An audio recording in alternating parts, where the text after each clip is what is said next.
আমরা যদি এইখানে আজকে যেহেতু আমাদের এখানে কোনো অনুষ্ঠান নেই, সেই জন্য আমরা যদি এক মিনিট চুপ করতে হবে।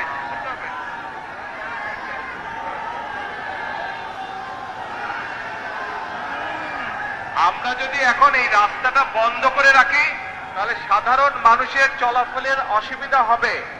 যেহেতু আমাদের আজকে এখানে কোনো কর্মসূচি নেই, সেই জন্য আমরা চেষ্টা করি যত দ্রুত সম্ভব রাস্তাটাকে খুলে দেওয়ার জন্য, যাতে সাধারণ মানুষ চলাফেরা করতে পারে স্বাভাবিকভাবে। ইনশাল্লাহ আপনাদের সাথে কর্মসূচি যখন দিব, ইনশাল্লাহ আপনাদের সামনে তখন বক্তব্য রাখবো।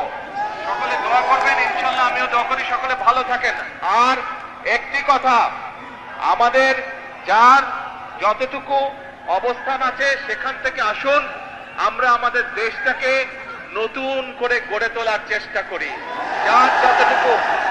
যার পক্ষে যতটুকু সম্ভব আমরা সচেষ্ট হই দেশের জন্য। কোথাও যদি রাস্তায় একটি কাগজ পড়ে থাকে, ময়লা হয়ে থাকে, দরকার হলে সেটাকে আমরা সরিয়ে দিব। এভাবে ছোট ছোট করে কাজ করার মাধ্যমে আমরা দেশটাকে গড়ে তুলে আসুন।